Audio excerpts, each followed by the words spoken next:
Welcome to Tying One On with Sean. I'm going to tie a Black Stonefly pattern. I'm going to tie this on a size 8 caddis hook. You could also tie it on a 200R. It's a great hook for this pattern as well. Just one of the many Stonefly patterns out there. I like this. It's been a great pattern for me, and it's relatively easy to tie. So we're going to start the thread just behind the lead-free wire, which I glued into the back of the black nickel bead. And now I'm going to build up a thread ball here that is going to help keep the tail, the goosebiot tail, separated and in a V formation like the Stonefly naturals. And I'm tying these on one at a time. You could also tie them in by pinching them simultaneously on both sides of the hook to tie them in together. They can be a bit of a challenge to work with, these goosebiots. They tend to slide a little bit, so that ball of thread will help a little. And you want to make sure you can get the tail lengths the same. Here we go. Pinch that,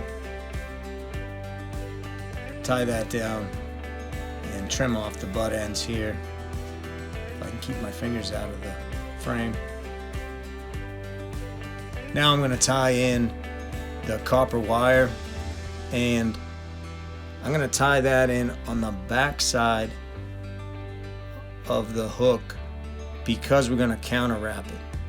So if I counter wrap, I try to keep my counter wrap materials on the back side so it won't pinch the tail. It won't move the tail at all. Now I'm tying in the black Angora goat, which also can be a bit of a challenge to work with as it's a super stringy kind of material.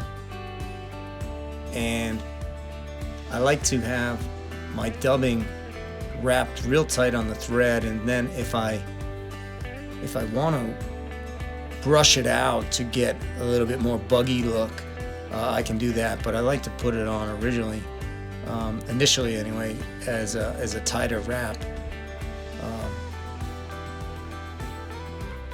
And this has been kind of loose, but I'm gonna try to get some tighter dubbing wraps on here to solidify this abdomen area as I build it up into it, build up the taper in the body. I'm going to bring this up just a little past the hook point. A little bit more dubbing here. And we also have the ribbing that is going to help hold this all together nice and tight.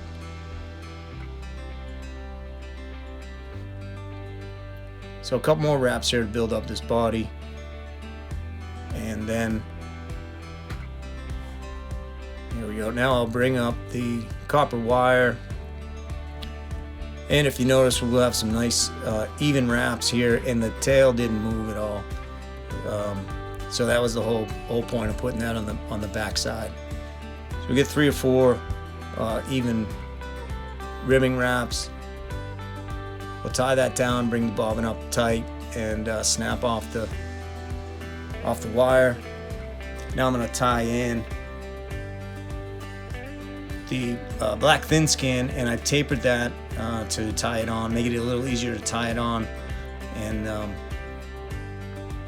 we're going to bring that back to just ahead of that hook point. And I'm going to tie a leg in here at the halfway point, and then I'm going to bring it over to the other side, get it right where I want it on the back side, and tie that down.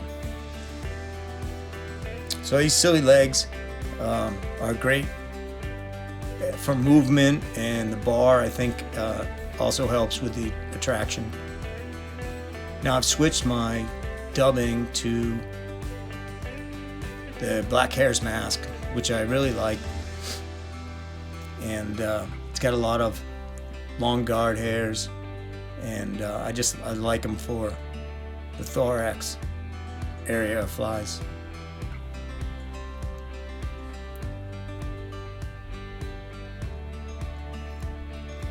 Now I'm going to bring this over and then fold it back just a little bit to create that first segment of the wing case.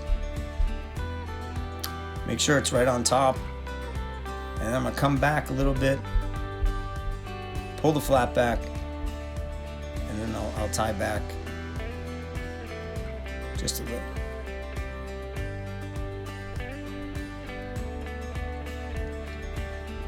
Now I'm going to tie this other leg in here. So there's going to be 2 legs on one side, so I'm just going to leave this as is.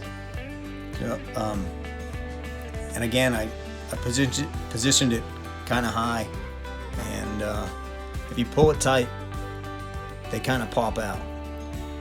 Now we're going to switch over to the other side. I'm going to face the bar kind of towards me, and as I tie it in, it'll roll and face outward.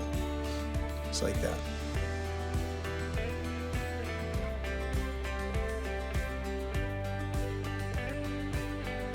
Now I'm going to add some dubbing here. We'll weave this in and out of the legs.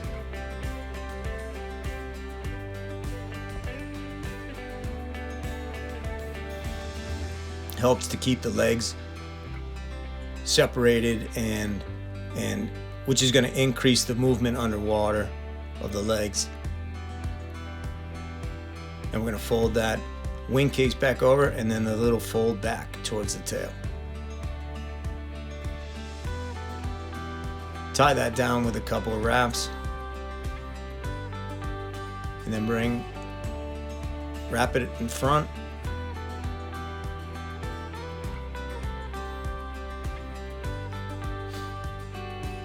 I'm going to add a little bit more dubbing on top of that flap of the thin skin, which is going to end up being the 3rd section of the wing case. You know, that exoskeleton piece on the Stoneflies. And these silly legs can be a bit of a challenge to work with as well, so I like to keep like a garbage can twisty or garbage bag twisty, or some kind of twisty around, and it's just a real easy, quick way to keep them out of the way. Come in here with a whip finish. Keeps them out of the way if you want to glue and add head cement, anything with a drying time on it. And we'll cut that off right here. Nice and tight.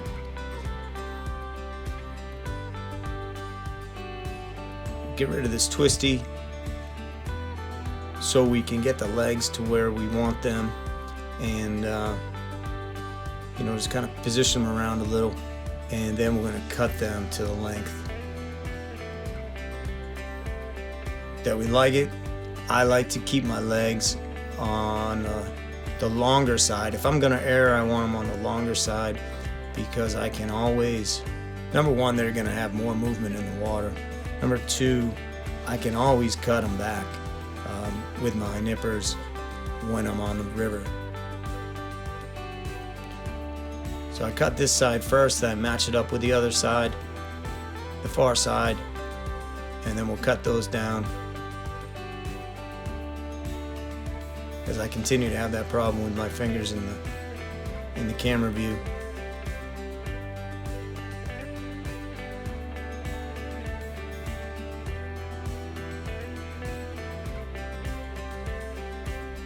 And there you have it.